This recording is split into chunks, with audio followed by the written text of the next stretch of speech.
Welcome to part 2 of the series on crypto art. Yesterday in part 1, we looked at the theoretical underpinnings of the art market, of cryptocurrencies, and the value of money. Today we're going to be talking about the environmental impacts of cryptocurrencies and NFTs, and really look at just how much energy it uses to run the cryptocurrency market.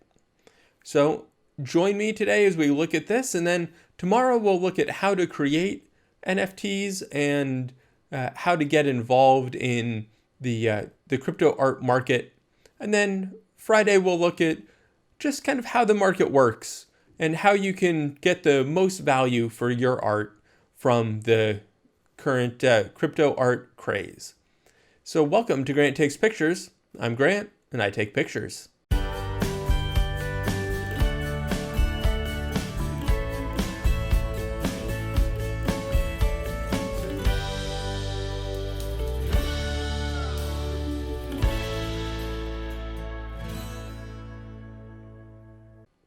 Before we begin talking about cryptocurrency's effects on the environment, I thought I'd lay out my personal views on climate change.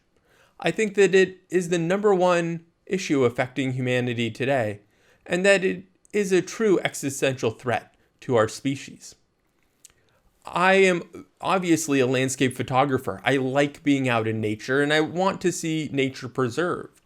I have served on the board of my local chapter of the Sierra Club, and I work hard to make sure that my environmental footprint is as small as possible.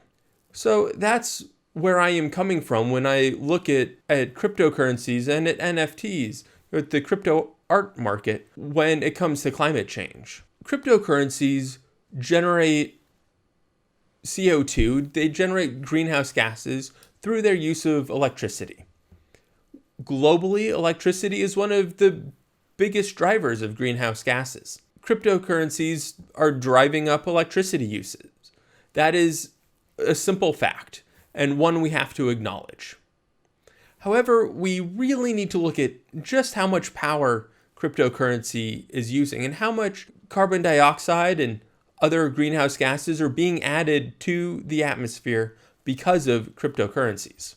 It has been estimated that all blockchain technologies, not just crypto art, but all blockchain technologies, generate about 10 million tons of CO2 annually. Now that isn't insignificant, but it's not all that much either. For a comparison, if you look at air travel adds about 1 billion tons of CO2 to the atmosphere every year. Cryptocurrencies are about 1% of what air travel contributes to global warming. Cryptocurrencies use electricity. They don't directly use fossil fuels like air travel would. So what we see from this simple comparison is that there are many things we can do to reduce greenhouse gas emissions far more than by eliminating cryptocurrency technologies. If we just cut our air travel by 1%, it will more than make up for greenhouse gas emissions we're seeing from cryptocurrencies. The way I view this is really the same argument that we see throughout climate policy.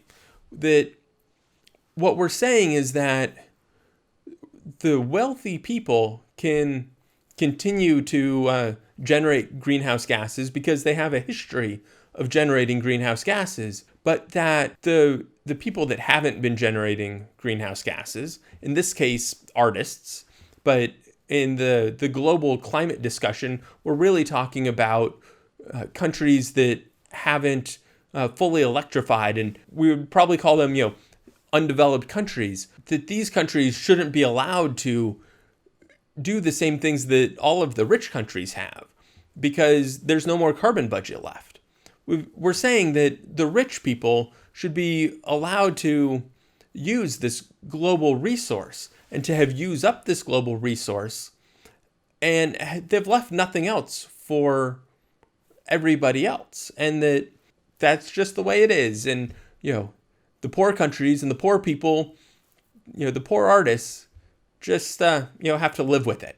And for me, that is not an argument that sits well. So while there is an impact from crypto art and from cryptocurrencies in general on the environment, the impact isn't nearly as great as many people make it out to be.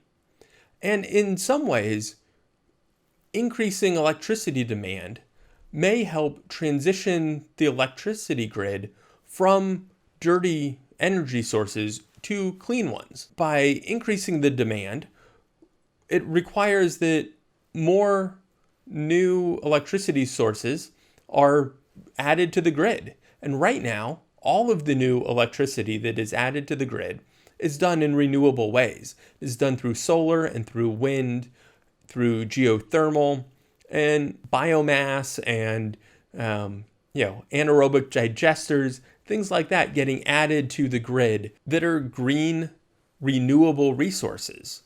And that these resources, as they grow as a percentage of all the electricity generated, it will become easier to pull the coal plants and the natural gas plants offline, because they won't make up as big of a percentage of our whole supply of electricity on the grid.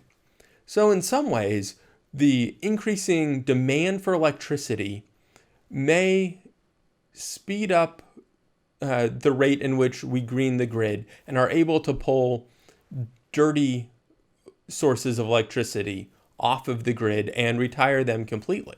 That is a little speculative for sure. I think it'll make it so a higher demand for electricity will reduce the long-term impacts of electricity generation on the environment.